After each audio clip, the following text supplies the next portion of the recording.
అయితే ఈసారి never before ever after అన్నట్టుగా మట్టి తుఫాను చెవిలో మోగితే ఎలా ఉంటుందో, దమ్ములు ధైర్యాలంటూ రొమ్ములు గుద్దుకొని ముందుకు తలపడితే ఎలా ఉంటుందో, షేర్ ఔర్ చీతా రెండు తలబడితే ఎలా ఉంటుందో, తెలుగుల పౌరుషానికి ప్రతీక ఎలా ఉంటుందో, గ్రాములు కిలోలు లెక్కల కాదు టన్నులు టన్నులు లెక్క ఉందంటూ సినిమా డైలాగులు బిగ్ బాస్ హౌస్ లో చెప్తే ఎలా ఉంటుందో, నామినేషన్స్ కే వెన్నెలో వణుకు పుట్టేలాగా గొడవ పడ్డారు ఇద్దరు సభ్యులు. దినమ జీవితం ఇది కదరా మాకు కావాల్సిందంటూ ఆడియన్స్ అయితే చప్పట్లు విజిల్స్ వేస్తూ ఎంజాయ్ చేస్తున్నారు. చూస్తే బిగ్ బాస్ చూడాలి, వింటే వాళ్ళిద్దరి గొడవే వినాలి అన్నట్టుగా ఆడియన్స్ అయితే ఫిక్స్ అయిపోయారు. ఒకరు పౌరాణికం నుంచి వచ్చిన అశ్వత్థామ అయితే, మరొకరు తెలంగాణ గడ్డపై నుంచి వచ్చిన ఓరుగల్లు ముద్దు బిడ్డ.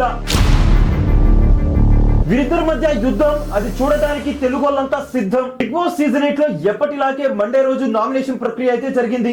అయితే ఇందులో ఎక్స్పెక్ట్ చేసినట్టుగానే షేర్ నబీల్, చీతా అశ్వత్థామ గౌతమ్ ని నామినేట్ చేశాడు.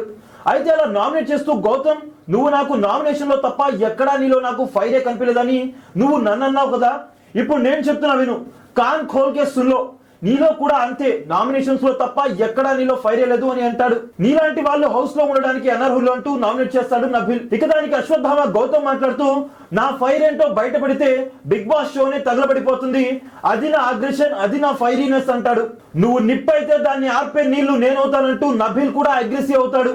ఇక నబీల్ మాట్లాడుతూ, నీకు దమ్ము ధైర్యము ఏమీ లేవు అని అంటాడు.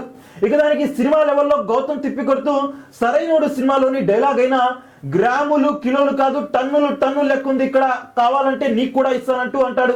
ఎలాగో మీకు ఎవరికి కూడా లేదు కదా అంటూ నబీల్ వైపు చూస్తూ అంటాడు గౌతమ్. ఇక నబీల్ తన రేంజ్ లో విరుచుకుపడతాడు.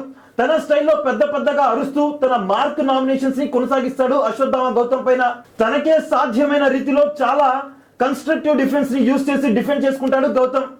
అలా నబీల్ కన్నా మంచి పాయింట్స్ గౌతమ్ పెడతాడు. నామినేషన్స్ మొత్తంలో కన్నా ఫైరీ నామినేషన్ వీళ్ళిద్దరిదే అని చెప్పొచ్చు ఇవాళ ఎపిసోడ్ లో. ఇక ఈ నేపథ్యంలో నబీల్ ఒక డైలాగ్ వదిలాడు, జంగల్ ఈ జాన్వర్ జంగల్ కో కుచ్ నహీ కర్ సక్తే అంటూ అంటాడు. వీరిద్దరి మాటల యుద్ధం చూడడానికి ఎంత మంది సిద్ధంగా ఉన్నారో ఎస్ వీఆర్ వెయిటింగ్ అంటూ. అలానే వీరిద్దరిలో మీరు ఎవరికి సపోర్ట్ చేస్తారనేది కూడా తెలియజేయండి. వీరిద్దరిలో ఎవరి గ్రాఫ్ ఎక్కువగా ఉందని మీరు అనుకుంటున్నారో కింద కామెంట్ అయితే చేసేయండి.